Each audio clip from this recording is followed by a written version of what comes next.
ထိုင်းနိုင်ငံရေးကြီးကျယ်မှာရွှေတကုံဖျားနဲ့မြမသီလာရှင်ဝတ်စုံကိုဟာသားလို့ဖြစ်ကြောင်းပြမှန်ထွက်ပေါ်လာ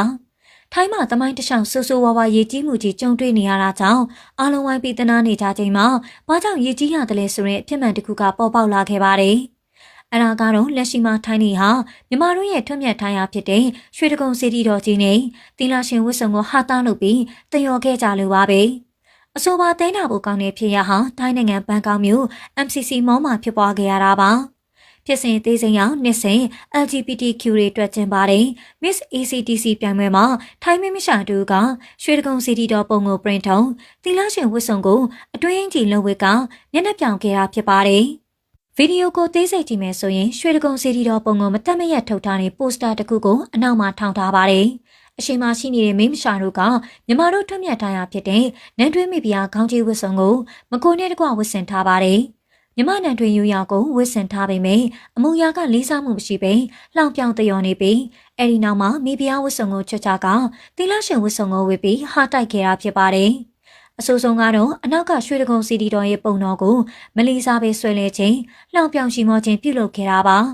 တကယ်ဆိုရင်နိုင်ငံကိုစားပြုဖြစ်တဲ့ Miss ပွဲတစ်ခုကျင်းပတဲ့နေရာမှာတခြားနိုင်ငံရဲ့တန်ဖိုးထားရာဘာသာရေးနိုင်ငံရေးပစ္စည်းတွေကိုယူသုံးခြင်းရင်ခွင့်တောင်းရတာဟာအခြေခံစည်းမျဉ်းဖြစ်ပါတယ်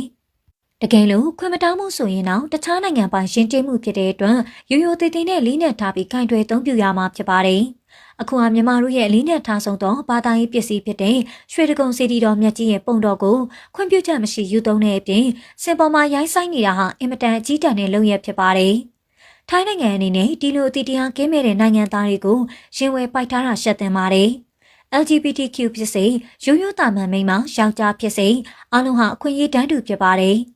LGBTQ ရဲ့ Miss ပွဲဟာလည်းပျော်ပျော်ရွှင်ရွှင်နဲ့ကျင်းပတာကိုလက်ခံပေးနိုင်ပါတယ်။ဒါပေမဲ့ LGBT ဖြစ်တာနဲ့ပဲသူများနိုင်ငံရဲ့ဘာသာတရားနဲ့ယဉ်ကျေးမှုတွေကိုခွင့်ပြုချက်တောင်းခံခြင်းမရှိဘဲရှုသုံးခွင့်မရှိသလိုအခုလိုရုပ်သေးတန်တဲ့လုပ်ရမျိုးမလုပ်သင့်ပါဘူး။ဒါကြောင့်အဆိုပါသီလရှင်ဝတ်စုံကိုဝတ်ခဲ့တဲ့သူအလားမိန်ရွှေတကုံဘုရားပုံတော်ကိုတည်တရားကင်းမဲ့စွာယူသုံးခဲ့သူ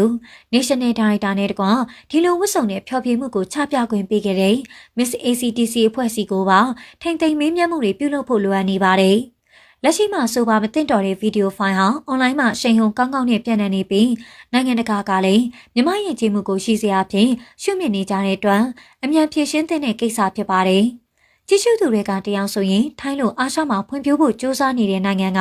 ထိုင်းနိုင်ငံသားတွေကဒီလိုအရှက်တရားကင်းမိတာမြင်ရတော့အံ့ဩမိပါတယ်။အခြားနိုင်ငံရဲ့ဘာသာတရားနဲ့ယဉ်ကျေးမှုကိုလှောင်ရည်စရာလုပ်တာဟာအင်မတန်ရှက်ဖို့ကောင်းတဲ့ကိစ္စပါ။သက်ဆိုင်ရာကနေအရေးယူဖို့လိုအပ်ပြီးမြန်မာနိုင်ငံသားတွေကိုလည်းထုတ်ပြန်စာကြေညာပြီးလူသိရှင်ကြားတောင်းပန်တင်ပါတယ်။ဒါဟာနိုင်ငံတော်အဆင့်ကိစ္စဖြစ်ပါတယ်။ထိုင်းလိုနိုင်ငံမျိုးကဒီကိစ္စကိုကြော်သွားမယ်ဆိုရင်နိုင်ငံတကာမှာလူချင်းဝတ်ဆိုတာဘာမှမသိတဲ့ရှက်စရာလူမျိုးတွေဖြစ်မှတ်တမ်းတင်မိတာဖြစ်သွားမှာပါလို့တော့မှတ်ချက်တွေရေးခဲ့ကြပါတယ်။တချို့ကလည်းဒီလိုဘာသာရေးစော်ကားမှုတွေပြုလုပ်တာကြောင့်ထိုင်းမှာတဘာဝရှေးပေးကြီးနဲ့ကြုံခဲ့ရတာလို့ယူဆနေကြပါတယ်။ပရိသတ်ကြီးတို့ရောရွှေတကုံစီတီရဲ့ပုံတော်ကိုအသုံးပြုပြီးဖျော်ဖြေလုပ်ခဲ့ကြတဲ့အဆိုပါဖြစ်ရပုံဘယ်လိုများထင်ကြပါသလဲနော်။